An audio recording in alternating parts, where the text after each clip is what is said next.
Welcome to the Liberty Without Compromise podcast with Dan and Dawna Wilson. This is episode number 5 in the series Power Player Pastors of Kootenai County. We're going in depth to uncover what's going on with the leadership in the largest and most influential churches in Coeur d'Alene, including transcripts from multiple conversations, actual conversations documented. And I'm going to let Dan tell us where we came from, the synopsis, and where we're going in this episode. In our last episode, number 4, we again discussed that this pastor had an advisor who meets with him on a regular weekly basis, a former Department of Homeland Security federal agent who self-described themselves as conducting investigations into human trafficking and immigration, should be a subject matter expert, and this individual was there to advise the pastor on the legality of what Dan Wilson was saying, whether or not it was, actually something that he could lawfully accomplish or not, or whether it was just a bunch of hyperbole. In this last episode, we received the audio and video from a parishioner who we did not send. It was somebody that goes to or did go to this church and was speaking on their behalf and advocating for us and had this meeting. The pastor, the federal agent, and the parishioner were there. In the last episode, the pastor wanted to tie me, Dan Wilson, into, he said I had a Bundy spirit. And of course, we're talking about Eamon Bundy, who ran for governor in Idaho back in 2022, I believe it is. I don't know the guy, don't really know much about him. But he's trying to tie me into that and the call for a civil war and people that support me and militias. And he's trying to claim that these people that support me are unstable. Now, I don't know who does or doesn't support me. I mean, we have a county of 180,000 people. You can't control who supports you, but he's trying to tie me into an anti-government type of movement and say that I'm dangerous because is he willing to shoot his neighbor and he's defaming me? Because, as I said earlier, I have never once ever called for any violence. In fact, I've said just the opposite. There's a lot of disinformation that both the pastor and the former federal agent put out as they run interference for Bob Norris. We're going to pick it up now mid-conversation, and we're going to start out with the parishioner who was there to speak positively about me, goes on with this conversation. The parishioner segues into a different question from the Kootenai County Republican Central Committee vetting survey regarding bankruptcy, government handouts, criminal history, conflicts of interest, then moves on to Norris's deputization of citizens and Matari's deputization of the Fraternal Order of Police's unanimous endorsement of Matari for county commissioner. Parishioner goes on, from the Coeur d'Alene Press, November 19th edition, both Bob and Bruce were interviewed for this article, and they talk about this special deputizations. The reason I'm bringing this up is that I do feel this is a conflict of interest, having a special deputization given to a commissioner when he points out that there is no conflict of interest, and that's why I'm highlighting this part. The parishioner goes on to talk about all the special deputies that are a part of the department and saying they're not sure whether or not the number of special deputies have changed since the article was written in November of 2023. Pastor, was it November of last year? Parishioner, it may have been. Pastor, would that include the actual deputies and or civilian deputized people that work for like the DMV and that kind of thing? Parishioner, I'm not sure. The Fed says, well, that's my question because I do have that article here from the press. The parishioner goes on. There's also another quote here that says, Norris says the majority are law enforcement officers who have completed post-certification program that we were talking about a little bit ago. But his office also utilizes special deputies from not post-certified. Some are, some are not. Pastor goes on to say, don't all employees that work for the Department of Motor Vehicles, aren't they all sworn? The Fed says, I don't know the answer to that question. And I think that my question, well, I don't know the answer to this question. I have a partial answer. I don't know what it means to be a special deputy. I have asked Sheriff Norris point blank, does Matari have access to the database that law enforcement databases? And he told me no. I've asked that of other people in the sheriff's department about that cross. It's not a cross designation. It's an advisory deputization. So cross designation is different, at least historically in my mind, from what I've been through. So the like NCIC, which is the National Crime Information Center database, restricts who can even have access to that. And like when a call comes in from a deputy or a police officer on the street, can he run XYZ? Then they put in a designator for that officer so that it creates an electronic log that can be researched later if somebody runs something that they shouldn't. So because I was concerned because the way that people have presented it, does this guy have access to this? And I was told by the sheriff and others that that is not what that is. I was told that the status was so that for that particular instance, so that Bruce could attend some of the meetings that the sheriff had to attend, where there might be information that wouldn't normally be released to the public that he could hear. And that's what I was told. But I keep hearing this special deputy thrown around, but nobody can seem to define what that is or what the process is. Is it an honorary title? What does it entail? So what is Dan's understanding of what that is? Parishioner, I don't know. I haven't heard him use the term special deputization unless he's referring to this instance. But that is very concerning in my opinion, because I know that it also is quoted by Norris that special deputies do sign a non-disclosure agreement, of course, so they can't really speak on behalf of what they do at the sheriff's office or not. But it's concerning because he was a Norris campaign manager and he did get elected as commissioner and is still a special deputy. And Norris does point out here that he is the only person of political status who is a special deputy right now. And Norris said that Matari advises him on a case-by-case basis anything to do with messaging, including some news releases. And Matari was quoted to say he's just trying to get it right when it came to the community. It's a unique opportunity of advising the sheriff, and it seems to me that it's very much conflict of interest as outlined here. Well, it definitely started out, the relationship started out before Matari became a commissioner. And that's suspicious, I believe. That could be suspicious. Okay, why? Well, you wonder if you start to backtrack a little bit, intentions. Why are they buddied up? Well, he was his campaign manager. Right. And politics, it's for the purpose of being, if he's his campaign manager, he's going to work with him in areas where they may be talking about, like me, for example, we're going to have to conduct a SWAT raid at my house, and if Matari happens to be sitting in or happens to overhear that because he's accompanying the sheriff, you wouldn't want that out. So the special deputization, according to what's been said to me, would allow Matari to be part of that, but then not disclose. Law enforcement doesn't disclose, and the public should not know everything that they're doing because otherwise they could never conduct an investigation. Now with Matari, the sheriff came from California. Matari came from Virginia. They didn't know each other until they got here. And I don't know how they became friends or how they became involved with the first campaign, but I don't know any of what I'm trying to understand. What makes that suspicious? Also, the fact that he's continued after and had it before being voted into office, but I don't know what time it is, but wondering if we should move on. Now, I'm gonna backtrack on this. Please do. So those that aren't aware, Bob Norris, when he ran for sheriff in 2020, had a campaign manager, Bruce Matari. Bruce Matari came onto the scene in Coeur d'Alene from Washington, D.C., the Virginia area, about the same timeline as Bob Norris. Nobody really knows much about Bruce Matari prior to that, but except that he was a fencer. Yeah, he's a fencer, sword fighter.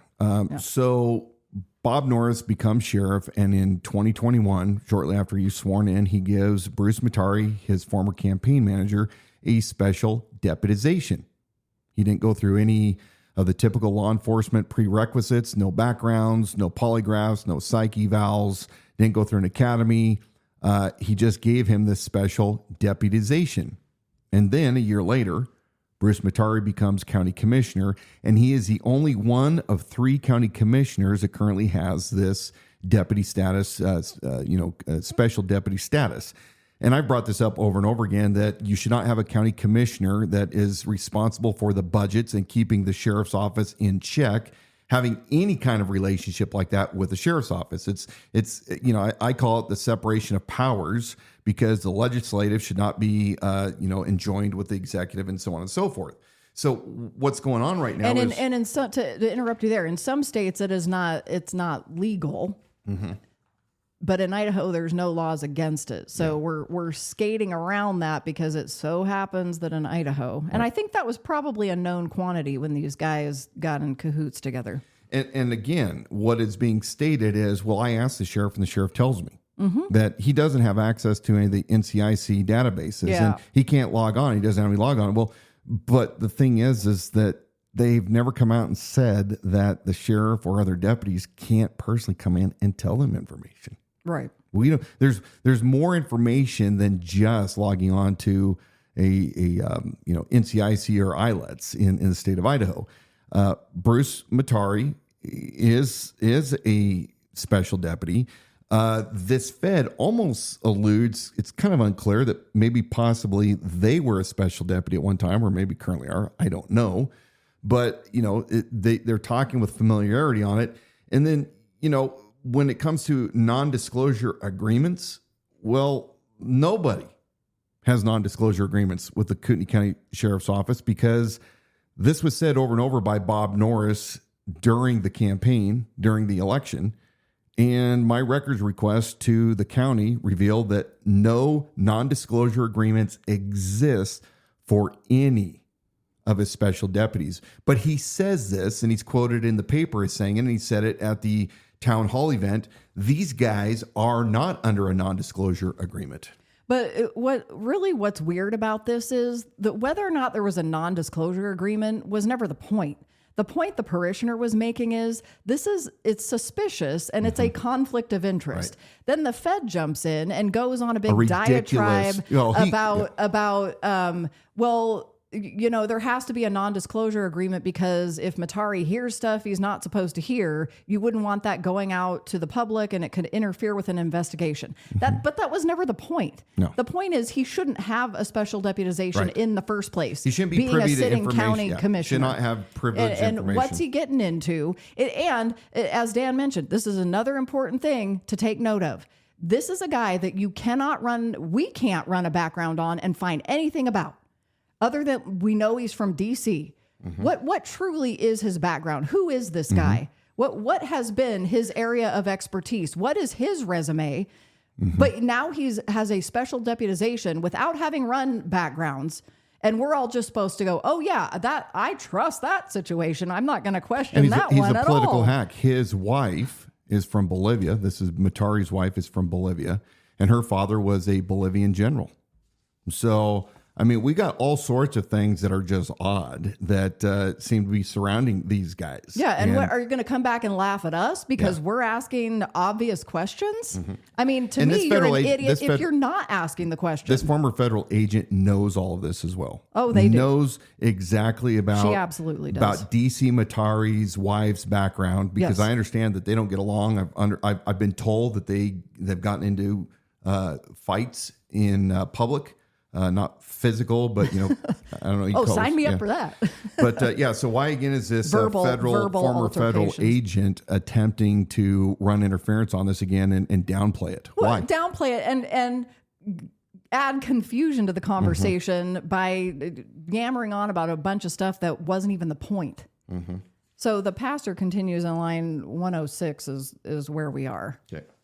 If you can bring us back there where we let off with the Fed yammering on about, the Matari and Norris didn't know each other. He was from DC. Norris is from California. They didn't know each other till they got here. What's suspicious? What makes that suspicious? Yeah, why would any of us wonder why North Idaho is a recipient of a left coast hack and a right coast hack, both that came from corrupt areas of the country. Yeah, and if you don't think that if you don't think this was an interrogation by a federal agent on a church parishioner, there's nothing else that's going to convince you, because they're moving the target and then diminishing the fact that you're saying this seems suspicious to me, and they're going to diminish and demoralize you for even thinking that it's suspicious. So continue on. So the pastor goes on talking about time and moving on. We should move on. I'll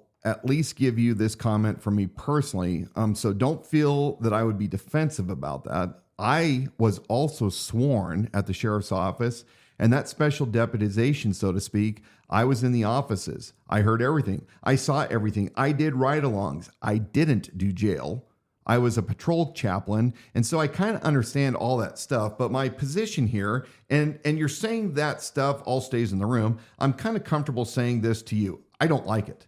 I don't like the tight relationship between Matari and Norris. In fact, and Bob knows this, I've told him to his face eye to eye. And I also advocate strongly for John Padula to be on the county commissioners. And even though he did not win, even in my conversation with Bob after the election, when now Eberline is the guy, which is not the guy that Bob wanted, I was happy that Eberline won, not Bob's guy, because I was wanting to be certain that there were some check and balances there. And he asked another question. Why would that work? There's a very simple answer, and this is going to sound like something I'm opposed to, that I opposed to Bob about on, and I'm not blind. I don't see him as an angel walking on clouds. He wants the power. He wants to be able to get his agenda done, some of which I really like. I'm looking ahead at some of those notes, and yeah, we're limited on time about the budget and some of the increases in budget. I'm applauding him for that, and I know that that would be exactly the opposite of what you would probably want. I want him to pay those deputies more. I want them to get more money. I want them to improve and so this is again where you might end up with a conflict of concepts, and we couldn't even keep a deputy in this town because they're getting paid worse than an elementary school teacher who's getting paid worse than a garbage collector. Right, I get that, says the parishioner. Pastor goes on, what the heck is wrong with us? You know, and so you better believe I want him to have a bigger budget. And so I realize that the county commissioners have power. And so, no, I'm not advocating for or against, but I understand the human motive. And if has a human motive and he has an agenda he wants to accomplish, then he's looking for people that he can work with. And that's what's happened. And this is why I also say check and balance. Let's not have a monopoly, which is one of the reasons I was after Padula, because I knew that Padula would be the tension in the room if Leslie isn't already. So the Fed says, and I totally endorse everything that you just said, everything. The problem is a lot of people don't understand perception is reality. So there may be absolutely nothing nefarious about anything, but if it looks bad, because I know that generally that what is brought up to Matari, that the perception looked bad between him and Bob, and that as a county commissioner, he should not be involved in Norris's campaign. And then basically the response is there's no law against it. And the state of Idaho does not have an ethics commission, so you can't even report it if there appears to be an ethics violation. So yeah. Pastor says we don't have to like it. Do I like that relationship? No. Yeah, I don't. We're probably same there on that same team. So we're going to stop this again. Mm-hmm. One of the things that is accurate that the Fed said, the former Fed,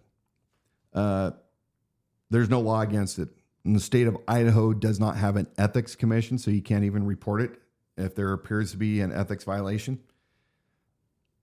My year of campaigning revealed there is very little in the way of regulation of holding elected officials in any kind of, check. Mm-hmm. And we have demonstrated what happens to one man if he dare come up against to ask those questions. Yeah. So what I may ask is then what is the means? What is the process? If there is an issue, what are people? How do you go about it? Well, you have a prosecuting attorney that apparently doesn't do anything because there is a tort claim that was filed back in summer alleging the sheriff had violated her rights and said some defamatory things towards her. And a week after this tort claim was filed against the sheriff and the county, then the sheriff uses the county resources to go on the attack against this woman again. And you would think at some point, county attorneys or the prosecuting attorney would say, hey, knock it off. publicly, I'm telling this guy to knock it off, but they don't. Because best I can tell, his prosecuting attorney doesn't seem to be too interested in it. So yeah, Dan Wilson came in and for a solid year continually brought to the public's attention all sorts of things that shouldn't be done. Just like entering into a memo of understanding, a contract, if you will, with a business that supports or supplies a helicopter that you're paying $10,000 a year to use. And one of the employees for the sheriff's office, a lieutenant that oversees this operation, is overseeing his own business, because this same lieutenant that's overseeing the business that they're entering into this agreement with, he happens to be the CFO and the registered agent with the state. And there's all sorts of things that have been going on, and nobody in this town will bother to hold anybody accountable, including the damn Coeur d'Alene Press. Mm-hmm. And the people in this room understand, for you supposedly being as unpopular a candidate as you in fact were, that lost by a landslide, they seem to know very personally and specifically the things that you stand for, the things that you've called out, the inconsistencies that you see in the sheriff's department, the unethical behavior or borderline unethical, asking the questions, and they have a response to every single thing. They do. They understand what the problem is, and they came to this meeting prepared because they don't answer. want it changed. If you have a problem, we have an answer. If you have a problem with Bob Norris and Bruce Matari's relationship that seems suspicious, the answer there is, well, we agree, we understand the problem, but there is no ethics commission. It's not illegal in the state of Idaho. Shrug shoulders, throw arms up. There's nothing we can do about it. I had a pastor that challenged me when I told them, Idaho's a one-party consent state. And the recording that I obtained of Pastor Tim Remington, which we will be talking about in a couple future episodes, was done lawfully. And his response was, well, just because it's lawful doesn't mean that it's right. Well, the same thing's here. Just because there's no laws prohibiting it, where are you? Right? And by the way, this is the same pastor that is going before the Coeur d'Alene City Council and arguing that only Christians should be allowed to say the prayers, because if you allow non-Christians, you might introduce demonic presence into the room. Again, I'm paraphrasing. It's not 100%, but that's the same ilk. So he does, when it's convenient, want to stand up for what he thinks is ethically and morally correct. And yet, in this case, it's more, well, there's no law against it. I don't like it, but, it's not really that big of a deal. And you have a former career-long federal agent in the room who would most definitely understand the dangers of a situation like that. Of well, there's no law against it, but sorry if it looks bad. That's just your perception. So she most definitely understands the danger and is brushing it off as not a problem. I mean, Matari should not have a special deputization period. He should not have access to any privileged information. He's a politician. He's supposed to be holding the office of the sheriff in check. And the question is when they're looking over at a budget that has gone from $43 million like it did last year to $50 million this year, and the county commissioners are saying yay or nay to this requested budget, is Bruce Matari working on behalf of the citizens of Kootenai County, the taxpayer, or is he working on behalf of his friend, Sheriff Bob Norris?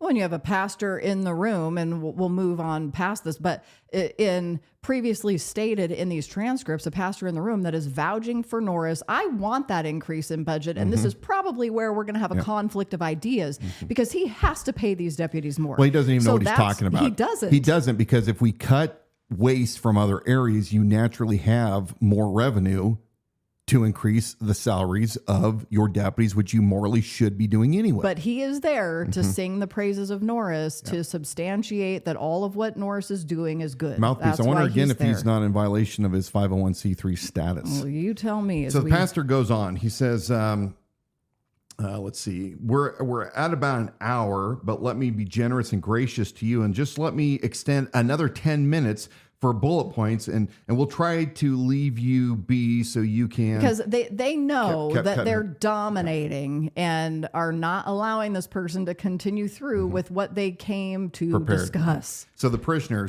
starts out, Matari North's concern, including budget and looking into the helicopter, references the North Idaho slow growth article, concerns regarding the money involved, and the sheriff asking for an increase in the budget. Pastor says, I can only weigh this. I don't know anything about it, but even in the context, I don't want us to rely on Spokane. I want us to be equipped, and I think it's kind of cool that we raised $500,000 from private donors. Again, I don't know the minutia, so I don't have an opinion, but I will at least say that I'm not really a big fan of us trying to be partners with Spokane, which I call Spokompton. Parishioner. It's interesting, too, because you don't know the name of the helicopter here, but I think it's Mark Ellis. But I believe he has a brother in Spokane who works with the same kind of thing. And then the Fed jumps in again and says, well, he does, but do you know their relationship? Parishioner, I don't know, but I know that the Spokane helicopter is readily available and only 25 miles away, but I don't know how all that works on the job. And I'm just highlighting it as it relates to the budget. As far as private donors, if you were to look into the private donors, there are some concern as far as them being out of state and some other things they've potentially been involved with as far as their business and personal life. So strings come attached to those kind of donors, especially if it's going to be privately funded. Pastor asks, what strings? And the Fed jumps in again. Yeah, what strings? There's a guy by the name of John Doe who is one of the donors to the helicopter. I believe he's the owner of Acme Labor Company. Again, obviously, I've changed the names, which is a company that provides an H-2B visa for illegal immigrants to be able to work.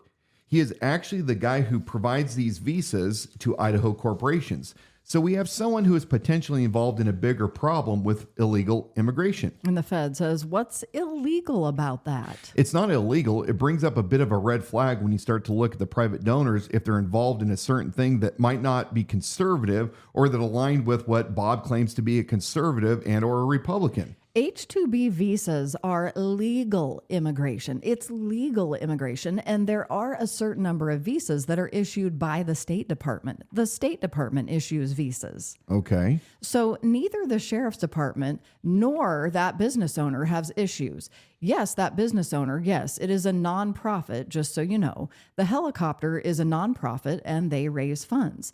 The sheriff's office gave $100,000 of asset forfeiture money, which is federal money for things that you seize. You seize a car and the $10,000. So it wasn't our taxes. Okay, let's stop right there. This one we're going to have to chew up quite a bit. So once again, what do you have the former federal agent saying? The former federal agent is trying to downplay it, right? Yeah. Saying, well, you know, all this stuff and mind you, every time this former federal agent has jumped into the conversation, was exactly her modus operandi, was to play it down, discount, discredit, tell you why it's not possible, refute. And then to say why everything that Bob's doing is perfectly reasonable and plausible. Yeah. So this former Fed wants to jump in and say, well, it wasn't tax dollar money. You know, because for those that don't know, a couple of years ago, Bob Norris came in with his Lieutenant Mark Ellis. They convinced the Board of County Commissioners to quit their agreement with Spokane County. That's the county just to the west of Spokane of Kootenai County in Spokane County in Washington State. They decided they wanted this helicopter that was provided by a bunch of donors in the community. I think they originally said there was 5 $100,000 donors, and the Coeur d'Alene tribe gave another $200,000. One of the donors is what this parishioner was talking about, who specializes in allowing, visas here for non-citizens to work. And so the parishioner was trying to say, hey, you know, this isn't really something we want in Kootenai County. We already have a problem with illegals. Why do we have somebody here? Yeah, yes. And not that it's illegal, but aligning with a person who does values, this, and it's encouraging So the Fed comes back and says, hey, it wasn't taxpayer dollars. It was civil asset forfeiture money, which, by the way, I'm absolutely, totally against, because I believe it's a violation of the Fourth Amendment to seize somebody's property without due process. I think it's wrong. And again, they gave $100,000 to this corporation that's not even part of the sheriff's office that's providing this helicopter to put equipment on that they could never provide actual receipts to me through FOIA requests. So you have all sorts of, well, it's not really costing anything, but we are paying them $10,000 a year that we used to pay Spokane County Sheriff's Office for their helicopter. So, they're trying again to downplay the significance of the county gave $100,000 to a company that's not owned by the sheriff's office, not owned by the taxpayers, to equip it with spotlight and forward-looking infrared and some other gear. And no big deal because it was only money that was seized through drugs. Yeah. And in our next episode, we are going to be talking about how when this federal agent comes in and is a part of this meeting where the church parishioner is simply moving through questions and concerns they have about Bob Norris and his administration and some of the programs that he's implemented here in Kootenai County, it's very clear that this federal agent is in the room with the pastor to run interference and vouch for Bob and everything that administration has deployed here. And then we'll remind you of what the special connection that this federal agent, as she's denouncing what's the concern, that she has a very special connection to somebody who is a volunteer pilot of that program, but she doesn't disclose that. Yeah. So her husband, and I know this firsthand through public records and through their own admittance on the Kootenai County Regional Air Support Unit's volunteer pilot site. And so it'd be their website of their pilots, showcasing their volunteer pilots. This person's husband is a volunteer pilot and used to work for Customs and Borders. Yeah, and she's feigning to be an objective and unbiased source to really respond to this concern from the parishioner, and it just isn't the case. And I want to know if anybody else out there who maybe isn't part of Kootenai County, but some other county around the country, wherever you are, if this is something you have run into, a former federal agent, self-proclaimed federal agent that is heavily involved not only with churches and vocally, but also local Republican committees. Because we haven't, we'll be getting to that. And things like the White Rose Resistance, which is anti-abortion group. Again, I'm pro-life, but you start looking at when you have these agents, former agents involved. One has to start asking, are they really former? Are they working under contract? Why are they so heavily embedded? And you listen to some of the statements made by this individual. And we're going to talk about this in a future one about what her response was if any federal agents came for her and what actions she would take. But, folks, we've seen for many, many years federal law enforcement weaponized against the people, setting people up and inciting illegal activity. And my question is it possible that this individual is actually still active? And this is something we're going to explore in our future episodes. So, it's not smart if you're not at least asking the question and understanding how all of these players who appear to be operatives are all tied together. With the churches, your local GOP, your fraternal orders of police, your Kootenai County Sheriff's Office, all tied together. And why was this pastor so hell-bent on never getting to know me personally, rejecting me because I didn't wine him and dine him, in his own words? I didn't do enough to get his attention, yet he seems to know everything about me. He's spouting untruths, trying to tie me in with radical groups that you would see set up by federal law enforcement. Yeah, he sure is creating a narrative for not just being offended. He was just offended that you didn't wine and dine him. We know that he contacts the sheriff and asks him to go down and check out these suspicious individuals. Yeah, they're good friends. Yeah. Thank you for listening to episode 5 of the Liberty Without Compromise podcast with your hosts here, Dan and Dawna Wilson. This is the Power Player Pastor series, which we will continue in the next episode. Listen and subscribe at libertywithoutcompromise.com or wherever you get your shows.